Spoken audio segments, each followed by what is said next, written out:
Salam, salam damai sejahtera untuk kita semua. Saudara-saudari yang terkasih dalam Kristus, sekarang kita semua sedang berada di penghujung tahun 2024, sekaligus di pintu gerbang tahun 2025. Tak terasa, waktu telah bergulir begitu cepat. Selama waktu bergulir, tak terasa pula betapa banyaknya berbagai peristiwa dan berbagai persoalan yang datang silih berganti di sepanjang perjalanan hidup kita. Ada yang dapat kita ingat, tetapi lebih banyak yang terlewatkan atau terlupakan begitu saja. Tentang perjalanan hidup kita yang begitu cepat, seorang pemazmur dahulu, sebagaimana tercatat dalam Alkitab, pernah berkata dalam lantunan syairnya, "Adapun manusia, hari-harinya seperti rumput, seperti bunga di padang. Demikian ia berbunga, apabila angin melintasinya, dia tidak ada lagi, dan tempatnya tidak mengenalnya lagi." Mazmur 103 ayat 15-16. Seperti itulah kehidupan manusia yang begitu cepat berlalu. Ada banyak peristiwa, tetapi otak kita tidak mampu menampung kenangan tersebut. Meskipun demikian, sekurang-kurangnya dari setiap peristiwa ada secuil pelajaran kehidupan yang dapat kita peroleh selama bergulirnya waktu yang berlalu begitu cepat.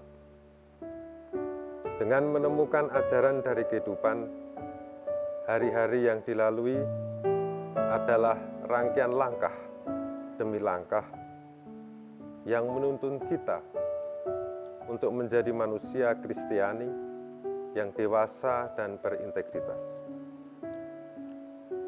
Saudara dan saudari yang terkasih dalam Kristus, adalah sebuah kebiasaan baik bahwa di akhir tahun 2024 dan di awal tahun 2025 ini, selain berkumpul dengan makan dan minum bersama keluarga,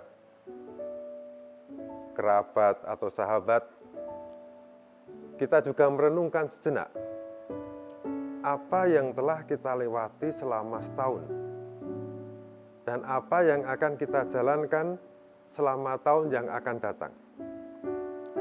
Marilah kita sejenak mencari pelajaran kehidupan untuk bekal kita menapaki hari-hari kehidupan kita di masa depan.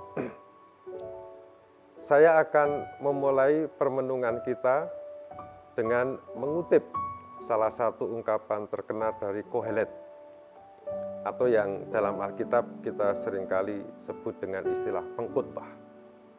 Dia mengatakan demikian, "Mah sehaya huseyiyeh, umah senaas huseyaseh, wen kalkadas takat hasames." Yang dalam terjemahan bahasa Indonesia dikatakan demikian, apa yang pernah ada akan ada lagi, dan apa yang pernah dibuat akan dibuat lagi.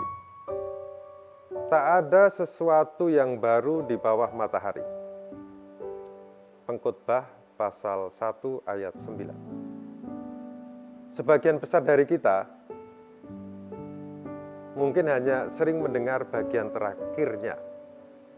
Tak ada sesuatu yang baru di bawah matahari. Nil novo sub sole.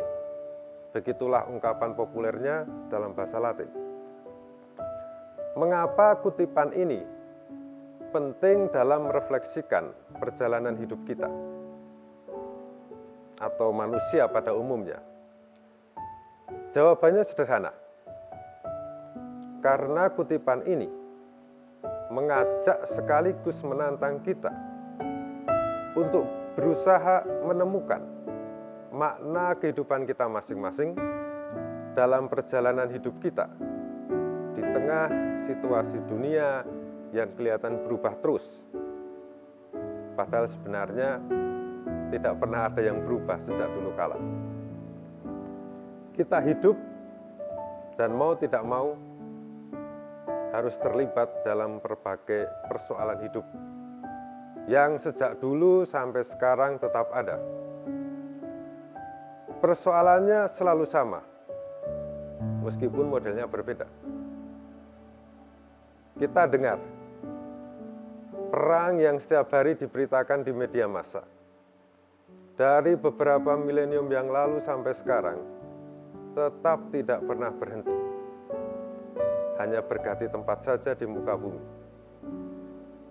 Perundungan atau bullying dari skala besar yang terjadi di antara orang-orang berkuasa sampai pada anak-anak.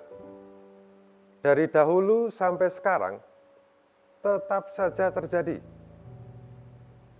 Bencana alam dari berbagai skala dan jenis. Dari dahulu sampai sekarang, tetap saja terjadi.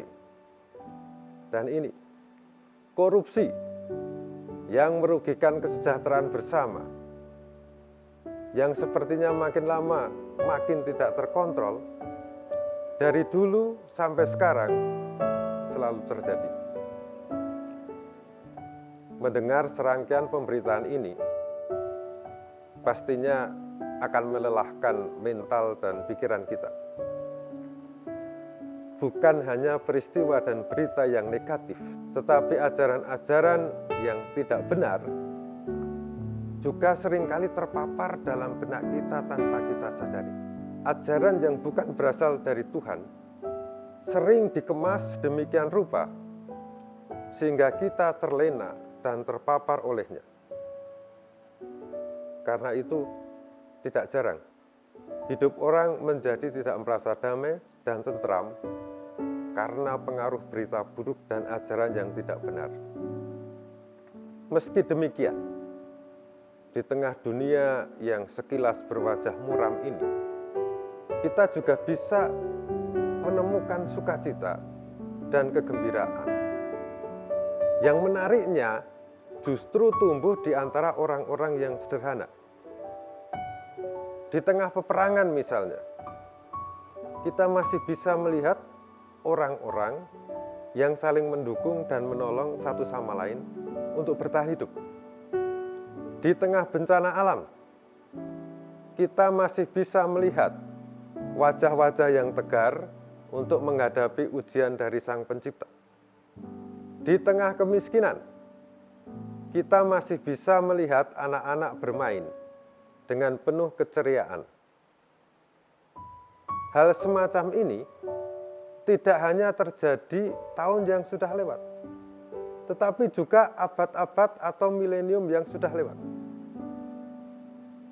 Jadi benarlah apa yang dikatakan pengkhotbah, tak ada sesuatu yang baru di bawah matahari. Berbagai peristiwa silih berganti mewarnai perjalanan hidup manusia. Pasang surut dalam kehidupan, tampaknya inilah keabadian dari hidup itu sendiri. Peristiwa yang sama pasti akan berulang lagi sekalipun dengan wajah yang baru. Dan kita tidak bisa mengelaknya. Kita hanya bisa menerimanya dengan penuh kepasrahan dan keterbukaan hati. Akan tetapi, manusia yang bijak tidak pernah akan menerima semua peristiwa itu hanya dengan kepasrahan buta.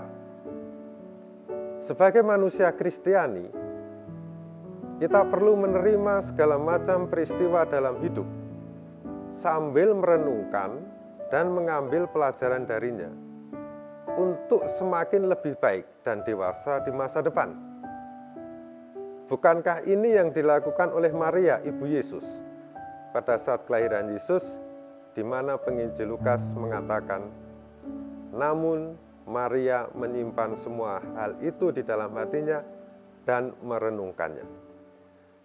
Saudara-saudari yang terkasih dalam Kristus, dengan merefleksikan masa lalu, kita dapat memetik pelajaran yang berharga untuk bekal perjalanan hidup di tahun-tahun yang akan datang.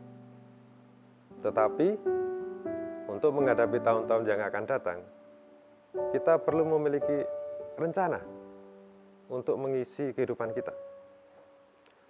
Tentunya, kita pasti memiliki banyak rencana, mimpi, dan harapan di tahun-tahun yang akan datang. Dan satu sama lain dari kita pasti memiliki rencana, mimpi, dan harapan yang berbeda. Karena itu, kita akan memulai dengan pertanyaan ini. Sebagai manusia Kristiani, sebagai pengikut Kristus di zaman ini, apa yang kiranya perlu kita wujudkan di tahun yang akan datang? Tentunya, jawaban yang akan kita gumuli bersama ini adalah sebuah inspirasi, bukan sebuah instruksi. Pertama-tama, marilah kita berangkat dari Bethlehem, kota di mana menurut tradisi Kristiani, Yesus Kristus Tuhan kita dilahirkan. Pada zaman ketika Yesus lahir, Bethlehem adalah kota yang nyaris tidak ada pengaruhnya dibandingkan dengan kota-kota besar di Kekaisaran Romawi pada waktu itu. Dibandingkan dengan Yerusalem saja, Bethlehem itu tidak ada apa-apanya. Apalagi dibandingkan dengan Roma, yang pada waktu itu adalah ibu kota Kekaisaran. Tidak ada apa-apanya. Namun menariknya, mungkin ini adalah cara Allah yang penuh misteri. Dari situlah muncul harapan dan sukacita besar bahwa keselamatan dari Allah hadir melalui kelahiran Yesus Kristus Juru Selamat kita. Nah, berkaitan dengan Bethlehem ini, kita tidak akan belajar dari Yesus ya. Sebab tentang Yesus, tentang hidupnya, tentang ajarannya, kita sudah sering kali mendengarnya. Tetapi kita akan belajar dari sosok-sosok yang nyaris terpinggirkan, yaitu para gembala di Bethlehem yang menyaksikan peristiwa keselamatan itu. Marilah kita mulai merenungkan dengan apa yang diceritakan oleh penginjil Lukas dalam narasi kelahiran Tuhan. Kita berangkat dari kabar sukacita yang disampaikan oleh malaikat. Jadi apa yang disampaikan malaikat kepada para gembala itu adalah, hari ini telah lahir bagimu Juru Selamat, yaitu Mesias, Tuhan di kota Daud. Mengapa Allah menyuruh para malaikat mewartakan kabar gembira kepada para gembala? Mengapa para malaikat tidak mewartakan kabar gembira itu kepada para penguasa? Tidak ada yang tahu, hanya Tuhan yang tahu. Tetapi mungkin kita bisa berandai-andai, para gembala, meskipun di mata dunia mereka kurang dianggap, tetapi di mata Allah mereka itu bernilai, bahkan bernilai lebih. Mereka itu miskin. Ya memang mereka miskin. Karena apa? Ya kita tahu bahwa sebenarnya kawanan domba yang digembalakan itu bukan kawanan domba milik mereka sendiri. Mereka hanya bekerja. Kawanan domba milik orang-orang yang berkuasa di Yerusalem saat itu. Jadi mereka itu miskin. Tetapi Allah memilih mereka karena ada sesuatu yang baik di dalam diri para gembala itu. Allah melihat di hati manusia. Bukankah Allah juga melihat hati manusia daripada penampilannya? Kemudian seperti yang diceritakan penginjil Lukas. Setelah mendengar warta gembira itu, para gembala segera bangkit, meninggalkan ternaknya dan berseru, "Marilah sekarang kita pergi ke Bethlehem." Lalu mereka kemudian bersama-sama berjalan mencari tempat kelahiran Yesus. Dan akhirnya mereka menemukan bayi Yesus yang terbaring dalam palungan. Apakah setelah melihat bayi Yesus yang terbaring dalam palungan mereka berhenti di situ saja? Jawabannya tidak. Sebab setelah melihat peristiwa keselamatan dalam diri seorang bayi, mereka kemudian, seperti yang dikatakan penginjil Lukas, memuji dan memuliakan Allah. Saudara dan saudari yang terkasih dalam Kristus, para gembala adalah gambaran orang-orang miskin dan sederhana, tetapi hatinya kaya. Mengapa? Karena hatinya mudah tersentuh dan selalu menaruh pengharapan akan keselamatan pada Allah. Mereka sering dianggap orang-orang pinggiran, orang-orang marginal, yang kurang diperhitungkan dalam kehidupan sosial. Mereka tidak memiliki suara dalam menentukan keputusan politis.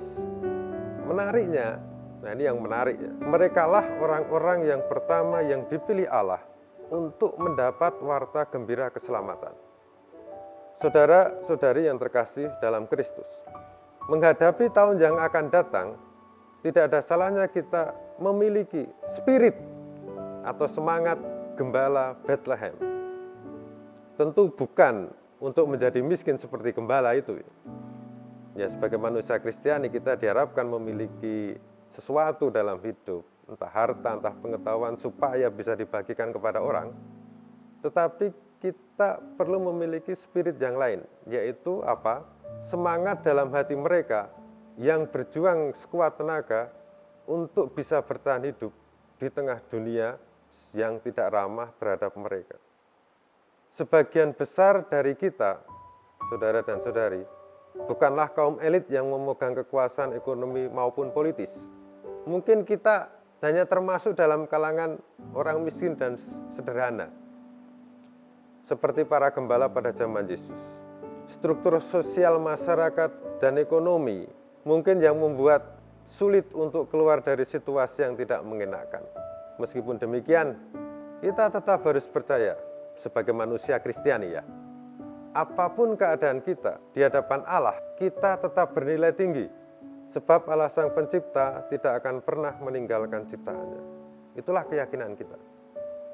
Ini seperti yang dikatakan oleh Santo Fransiskus Assisi, seorang suci dari abad pertengahan, yang mengatakan, nilai manusia yang sejati adalah nilainya di hadapan Tuhan dan tidak lebih. Jadi, sebagai manusia, apapun profesinya, apapun statusnya, sekali lagi, kita tetaplah bernilai di hadapan Sang Pencipta. Para gembala di Bethlehem mungkin sudah di titik ini. Mereka mungkin percaya dan meyakini bahwa mereka bernilai di hadapan Allah. Karena itu mereka tetap optimis dan mampu untuk memuji Allah di tengah kesukaran hidup mereka.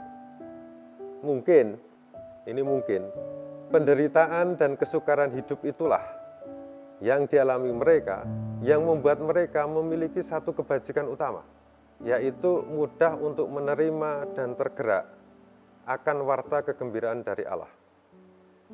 Saudara dan saudari yang terkasih dalam Kristus, kita tidak tahu apa yang akan terjadi di tahun depan. Apakah sebuah pencapaian, atau apakah sebuah kegagalan, apakah sebuah keberuntungan, atau malah sebaliknya sebuah penderitaan, apakah sebuah kemudahan atau kesulitan dalam hidup. Akan tetapi, seandainya kita menemukan kesulitan dalam hidup, persoalan justru semakin banyak, pandanglah itu sebagai bagian dari cara Allah, supaya kita mudah peka untuk melihat karya keselamatan Allah. Dalam peristiwa-peristiwa yang sederhana, penderitaan dan kesukaran hidup seringkali membuat kita menjadi manusia yang lebih dewasa dan lebih mempunyai daya juang untuk bertahan hidup di masa-masa selanjutnya. Saudara dan saudari yang terkasih dalam Kristus, selain itu, kita juga melihat dalam kisah kelahiran Yesus, bahwa perjumpaan dengan Yesus juga telah membuat para gembala mengalami pembaruan hidup dan sikap mereka. Sekali lagi mereka berubah menjadi pribadi-pribadi yang optimis. Dengan sukacita mereka memuji dan memuliakan Allah. Dengan kata lain, rahmat Tuhan yang ditemukan dalam perjumpaan dengan Yesus telah mengubah mereka.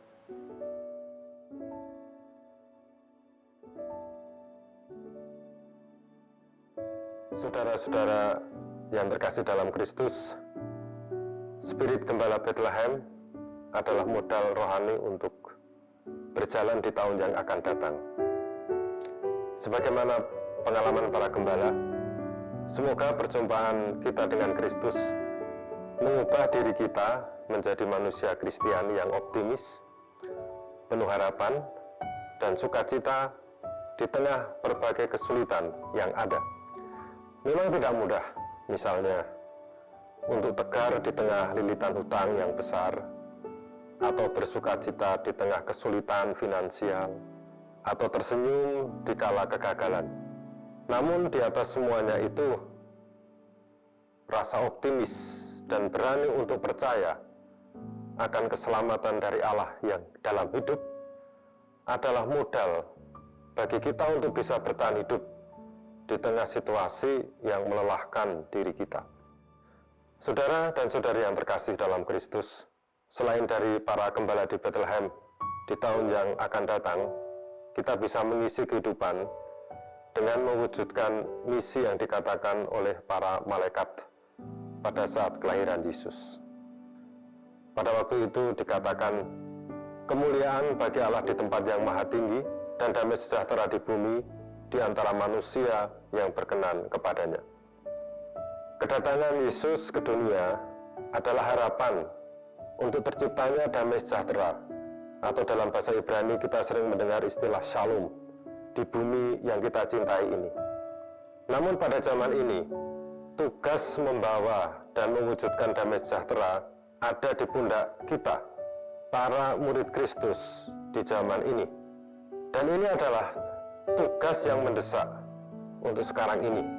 Apalagi kita melihat bahwa sebagian masyarakat masih mudah diadu domba oleh berita-berita hoax yang bersifat menghasut dari pihak-pihak yang tidak bertanggung jawab. Akibatnya konflik, perpecahan, dan tindak kekerasan sering mudah terjadi. Ini adalah tantangan untuk mewujudkan shalom, damai sejahtera di tengah dunia ini. Di samping itu, situasi anti shalom, anti damai sejahtera juga muncul. Persoalan ketidakadilan, kemiskinan, intoleransi, perdagangan manusia, praktek-praktek perjudian, dan pinjaman online, serta perusakan lingkungan hidup demi keuntungan kelompok tertentu juga masih marak terjadi, dan ini adalah anti shalom, anti damai sejahtera. Tentu saja untuk mewujudkan damai sejahtera di tengah situasi seperti ini tidak mudah. Sebagian besar dari kita juga tidak memiliki otoritas kekuasaan politik atau ekonomi yang membuat kita mungkin tidak bisa berbuat apa-apa. Meskipun demikian, kita juga bisa menciptakan damai sejahtera, menciptakan shalom. Dengan cara apa? Dengan cara berpikir jernih dan kritis atas berita hoax yang menimbulkan perpecahan, sehingga tidak mudah diadu domba. Ini adalah hal sederhana yang kita bisa buat untuk mewujudkan damai sejahtera. Selain itu, bahwa kita bisa bersikap adil dan jujur, menolong orang yang membutuhkan, bahkan tidak terjerat perjudian online, itu juga sudah merupakan bagian dari upaya kita untuk mewujudkan damai sejahtera seperti yang diamanatkan oleh malaikat pada saat kelahiran Yesus. Keterlibatan dalam mewujudkan kehidupan yang penuh damai sejahtera, yang penuh shalom, penuh harmoni, ini merupakan panggilan sejati para murid Kristus yaitu kita sendiri, apapun status dan apapun profesinya. Saudara dan saudari yang terkasih dalam Kristus, akhirnya marilah kita tetap setia untuk menjadi murid Kristus di zaman ini. Marilah kita untuk tetap setia untuk memiliki spirit gembala Bethlehem yang mampu merasakan dan tersentuh akan karya keselamatan Allah dalam hal-hal kecil dan sederhana. Marilah kita tetap menyalakan spirit gembala Bethlehem yang mudah bersyukur dan memuji Allah atas anugerah dan kebaikan Allah. Tetap tegak atas mandat yang diberikan Allah melalui seruan para malaikat untuk mewujudkan damai sejahtera di atas muka bumi. Kita percaya di tahun-tahun yang akan datang, sekalipun ada krisis, ada persoalan, ada kecemasan dan ada ketakutan, kita masih memiliki ruang dan waktu untuk percaya kepada Allah, untuk merasakan kebaikan Allah, dan kita percaya bahwa Allah akan memberikan yang terbaik. Sebagaimana dikatakan oleh pengkhotbah dalam kitabnya bab pasal 3 ayat 11. Ia membuat segala sesuatu indah pada waktunya, bahkan ia memberikan kekekalan dalam hati mereka. Tuhan memberkati kita semua.